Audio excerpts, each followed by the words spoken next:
नमस्कार भक्तांनो, श्री ब्रह्मचैतन्य गोंदवलेकर महाराज अमृतवाणी या आपल्या हक्काच्या यूट्यूब चॅनलमध्ये तुम्हा सर्वांचे मनापासून स्वागत आहे. आज आपण एका अशा विषयावर संवाद साधणार आहोत जो आपल्या आत्मिक शांततेसाठी आणि परमार्थासाठी अत्यंत महत्त्वाचा आहे. तो विषय म्हणजे खरी क्षमाशीलता. भक्तांनो, आपल्या प्रपंचात वावरताना अनेकदा लोक आपल्याला फसवतात, आपला अपमान करतात किंवा आपल्या पाठीत खंजीर खुपसतात. अशा वेळी मानवी स्वभावाप्रमाणे आपल्या मनात त्या व्यक्तीबद्दल तीव्र राग, द्वेष आणि सुडाची भावना निर्माण होते. आपण विचार करतो, त्याने माझ्याशी जे काही केले ते मी कधीच विसरणार नाही आणि त्याला कधीच माफ करणार नाही. पण भक्तांनो, कधी शांतपणे विचार केला आहे का की एखाद्याला माफ न करून आपण नक्की कोणाचे नुकसान करत आहोत? साक्षात परब्रह्मस्वरूप श्री ब्रह्मचैतन्य गोंदवलेकर महाराज आपल्या प्रवचनात नेहमी सांगायचे, अरे वेड्या, जोपर्यंत तू दुसऱ्याला मनातून क्षमा करत नाहीस तोपर्यंत तू तुझ्या मनात भगवंताला नाही तर तू तुझ्या शत्रूला जागा देत असतोस. क्षमा करणे ही जगातील सर्वात कठीण पण आत्म्याला मुक्त करणारी सर्वात मोठी गोष्ट आहे. महाराजांच्या दरबारात क्षमाशीलतेचा हाच महापाठ शिकवणारा एक अद्भुत आणि डोळे उघडणारा सत्यप्रसंग घडला होता. आजचे हे महाप्रवचन ऐकल्यानंतर तुमच्या मनातील सर्व राग शांत होईल आणि तुमचे मन कापसासारखे हलके होईल.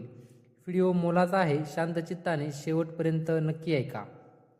भक्तांनो, सर्वात आधी आपण हे समजून घेतले पाहिजे की माणूस जेव्हा एखाद्याला माफ करत नाही तेव्हा नक्की काय घडते. महाराज आपल्या प्रवचनात सांगायचे, रागाचे ओझे वाहणे म्हणजे स्वतःच विष पिणे आणि दुसऱ्याच्या मरणाची वाट पाहणे होय. समोरच्या व्यक्तीने तुमच्यासोबत जे वाईट करायचे होते ते करून ती मोकळी झाली. ती आपल्या आयुष्यात आनंदाने जगत असेल, पण तुम्ही काय करत आहात? तिचा राग मनात धरून रोज स्वतःचे रक्त आटवत आहात. महाराज क्षमा न करण्याच्या प्रवृत्तीवर 3 अत्यंत महत्त्वाचे आक्षेप घ्यायचे. 1. मनाची अशुद्धी. देवाचे नाव घेण्यासाठी मन आरशासारखे स्वच्छ असावे लागते, पण जर मनात एखाद्याबद्दल द्वेषाचा मळ साठला असेल तर तिथे नाम कसे टिकणार? 2. शत्रूला मनात जागा देणे. तुम्ही ज्याचा द्वेष करता त्याचा विचार तुम्ही दिवसातून 100 वेळा करता, म्हणजेच तुम्ही तुमच्या घरात तुमच्या शत्रूला हक्काची जागा दिली आहे. 3. प्रारब्धाचा हिशोब. महाराज म्हणतात, तुला ज्याने त्रास दिला तो त्याच्या कर्माचे फळ नक्कीच भोगेल, पण त्याचा द्वेष करून तू स्वतःचे नवीन पाप का पदरात पाडून घेतोस? प्रसंग असा आहे, गोंदवल्याच्या मठात विठोबा नावाचा एक शेतकरी राहत होता. तो महाराजांचा निस्सीम भक्त होता, पण त्याचा स्वभाव अत्यंत रागीट आणि मानी होता. एकदा मठात चाललेल्या भजनाच्या वेळी विठोबा अगदी कोपऱ्यात बसून अस्वस्थ दिसत होता. त्याचे लक्ष भजनात नव्हते. महाराजांनी त्याच्या डोळ्यातील अस्वस्थता ओळखली. भजन संपल्यावर महाराजांनी विठोबाला जवळ बोलावले आणि विचारले, विठोबा, काय झाले हो?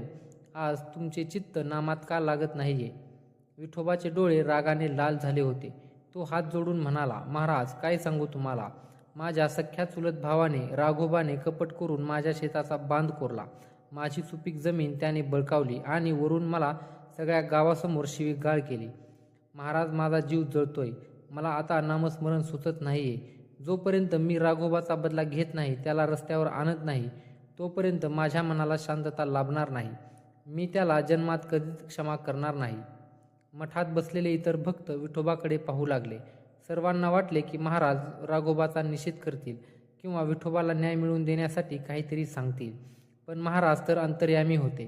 ते विठोबाकडे पाहत अत्यंत प्रेमाने आणि गंभीर आवाजात म्हणाले, विठोबा, समजा तुझ्या घरात एक विषारी साप घुसला तर तुम्ही काय कराल? विठोबा म्हणाला, महाराज, मी त्याला घरातून बाहेर हाकलून लावेन, नाहीतर मारून टाकेन. त्याला घरात थोडीच राहू देईल. महाराज हसले आणि म्हणाले, मग विठोबा, राघोबाने तुझ्या जमिनीचा तुकडा घेतला, हे बाहेरचे नुकसान झाले, पण तुम्ही राघोबाचा जो द्वेष मनात धरून बसला आहात तो द्वेष म्हणजे एक विषारी साप आहे, जो तुमच्याच मनाच्या घरात ठाण मांडून बसला आहे आणि रोज तुम्हाला आतून डसत आहे. मला सांगा, राघोबाने तुमचे जास्त नुकसान केले की तुमच्या मनातल्या या द्वेषाच्या सापाने तुमचे जास्त नुकसान केले? महाराजांचे हे शब्द ऐकून विठोबा शांत झाला. महाराजांनी विठोबाच्या खांद्यावर हात ठेवला आणि मठातील सर्व भक्तांना उद्देशून म्हणाले, भक्तांनो, नीट ऐका. प्रपंचात लोक तुमच्याशी वाईट वागतील, हा जगाचा नियम आहे. पण समोरचा वाईट वागला म्हणून आपणही आपले मन वाईट करायचे का? जर तुम्ही त्याला माफ केले नाही तर तुम्ही स्वतःला त्याच्याशी बांधून घेता, तो तुमच्या विचारांचा मालक बनतो.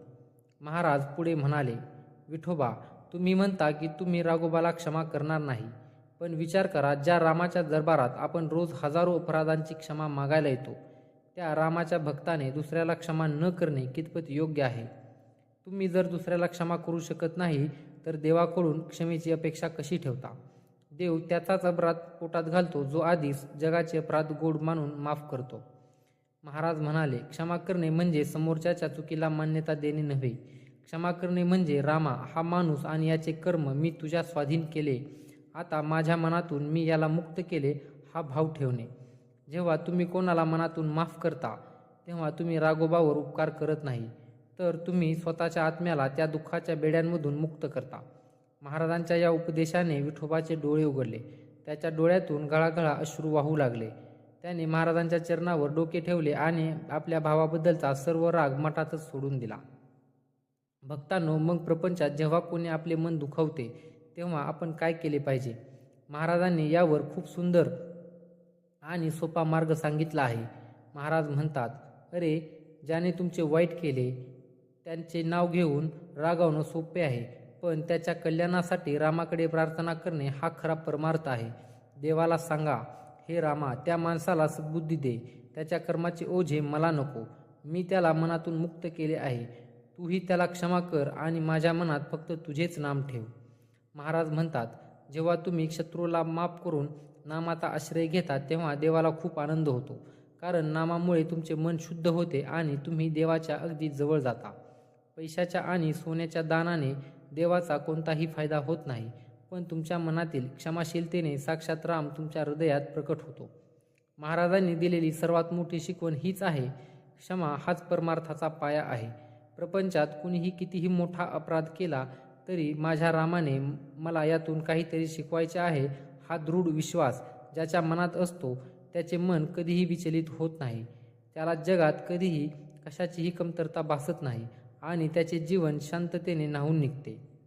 तर भक्तांनो, आपल्या श्री ब्रह्मचैतन्य गोंदवलेकर महाराज अमृतवाणी चॅनलवरील खरी क्षमाशीलता या विषयावरील महाराजांचा हा दिव्य उपदेश आणि विठोबाचा प्रसंग तुम्हाला कसा वाटला?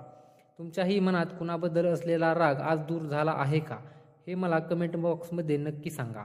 जर आजच्या या व्हिडिओने तुमच्या मनातील रागाचा आणि द्वेषाचा भार हलका करून तुम्हाला खऱ्या भक्तीचा आणि क्षमेचा मार्ग दाखवला असेल तर या व्हिडिओला आत्ताच्या आत्ता एक लाईक नक्की करा. मनात शत्रूला जागा न देता तिथे फक्त रामाला बसवण्यासाठी कमेंट बॉक्समध्ये आत्ताच्या आत्ता श्रीराम जय राम जय जय राम किंवा रामा मी सर्वांना क्षमा केली लिहून आपली हजेरी आवर्जून लावा. महाराजांचे असेच प्रपंच सुकर करणारे, डोळे उघडणारे आणि मनाला शांती देणारे प्रगल्भ विचार नियमितपणे सविस्तर ऐकण्यासाठी आपल्या चॅनलला आत्ताच सबस्क्राईब करा आणि बेल आयकॉन दाबायला विसरू नका. बोला श्री ब्रह्मचैतन्य गोंदवलेकर महाराज की जय.